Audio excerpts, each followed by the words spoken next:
പിതാവിനും പുത്രനും പരിശുദ്ധാത്മാവിനും സ്തുതി. ആദ്യം മുതൽ എന്നേക്കും ആമേൻ. ദൈവവചനത്തിന്റെ തീമഴ എന്ന വചന ശുശ്രൂഷയിലേക്ക് ഏവർക്കും സ്വാഗതം. കൊറിന്തോസുകാർക്ക് എഴുതിയ ലേഖനം 1 കൊറിന്തോസില് അതിന്റെ 4-ാം അധ്യായം 7-ാം വചനം. നിനക്ക് എന്ത് പ്രത്യേക മഹാത്മ്യമാണുള്ളത്? ദാനമായി ലഭിച്ചല്ലാതെ നിനക്ക് എന്തുണ്ട്? എല്ലാം ദാനമായിരിക്കുക, ദാനമല്ല എന്ന മട്ടിൽ നീ എന്തിന് അഹങ്കരിക്കുന്നു? ഇവിടെ പൗലോസ്യായിലൂടെ നമുക്ക് തന്ന വചനമാണ്. നിനക്ക് എന്ത് മഹാത്മ്യമാണുള്ളത്? എല്ലാം ദാനമായിരിക്കുക, ദാനമല്ല എന്ന മട്ടിൽ നീ എന്തിന് അഹങ്കരിക്കുന്നു?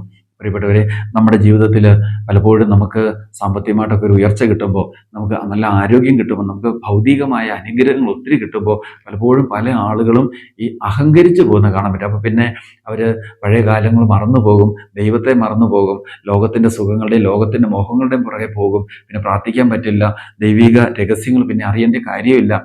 പിന്നെ ലോകത്തിൻ്റെ സമ്പത്ത് നേടാനും ലോകസുഖങ്ങൾ നേടാൻ വേണ്ടി ഓടുന്ന കാണാൻ പറ്റും. എന്നാൽ ഇവിടെ പൗലോസ്യക്കാർ ദൈവത്തിൻ്റെ ആത്മാവ് നമ്മളെ ഓർപ്പെടുത്തുക, കുഞ്ഞെ, നിനക്ക് എന്ത് മഹാത്മ്യമുള്ളത്? സർവ്വതും ദാനമല്ലേ? ഈ സമ്പത്ത് ദൈവം തന്ന ദാനമല്ലേ?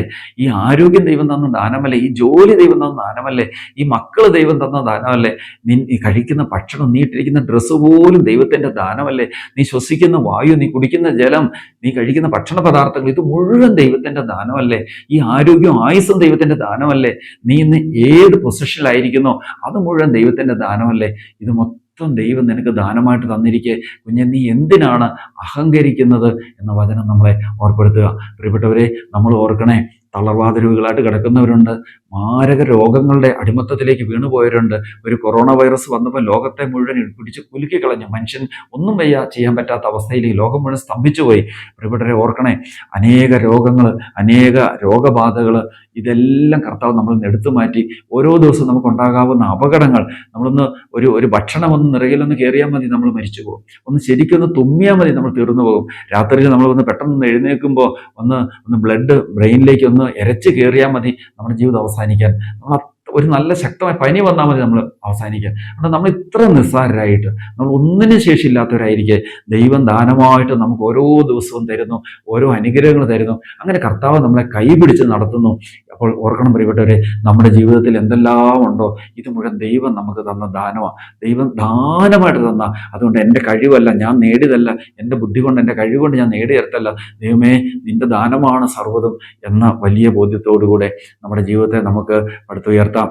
അങ്ങനെ കർത്താവ് തന്ന അനുഗ്രഹങ്ങൾ നമുക്ക് ദൈവത്തിന് നന്ദി പറയാം. ലൂക്ക 17:10 കൽപ്പിക്കപ്പെട്ടവയെല്ലാം ശേഷം നമ്മൾ കർത്താവെ, മഹത്വം മുഴുവൻ നിനക്കാണ്, ഇത് മുഴുവൻ നീ തന്നാണ്, ഞങ്ങൾ പ്രയോജനമില്ലാത്ത ദാസരാണ്, കടമ നിർവഹിച്ചതേ ഉള്ളൂ എന്ന് പറഞ്ഞുകൊണ്ട് മഹത്വം ദൈവത്തിന് കൊടുക്കണമെന്ന് കർത്താവ് നമ്മളെ ഓർമ്മപ്പെടുത്തുകയാണ്. അപ്പം നമുക്ക് പറയാം, കർത്താവെ, ഞങ്ങൾ കടമ നിർവഹിച്ചേ ഉള്ളൂ, മൊത്തം മഹത്വം നിനക്ക്, നീ കൽപ്പിച്ചു, ഞങ്ങൾ അനുസരിക്കാനുള്ള കൃപ ഞങ്ങൾക്ക് തന്നല്ലോ ദൈവമേ എന്ന് പറഞ്ഞാൽ നമുക്ക് നന്ദി പറഞ്ഞ് നമുക്ക് എളിമയിലേക്ക് വരാം. കർത്താവ് ഏറ്റവും കൂടുതൽ ശാസിക്കുന്ന ഫരിസയന്മാരെയാ.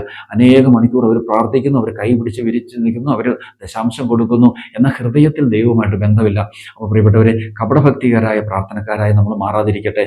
നമ്മൾ അനേക മണിക്കൂറുകൾ പ്രാർത്ഥിക്കുന്നതോടൊപ്പം തന്നെ നമ്മൾ ഹൃദയത്തിൽ ദൈവത്തെ സ്നേഹിക്കുന്നവരായി, ഉള്ളിൽ കർത്താവുള്ളവരായിട്ട്, ദൈവ സ്നേഹം നിറഞ്ഞവരായിട്ട്, അനേകരെ രക്ഷിക്കുന്നവരായിട്ട്, കുറ്റം പറയും, വിമർശിക്കാൻ, തള്ളിക്കളയുന്നവരല്ല, ദൈവത്തെ ഹൃദയത്തിൽ കൊണ്ടുവരുന്ന കർത്താവിൻ്റെ യഥാർത്ഥ മക്കളായിട്ട് മാറാൻ നമുക്ക് ആഗ്രഹിക്കാം. അത് കർത്താവ് ഓർപ്പെടുത്തുന്നത്, നീ ലോകം മുഴുവൻ നേടിയാലും നിന്റെ ആത്മാവ് നഷ്ടപ്പെട്ട എന്ത് പ്രയോജനം?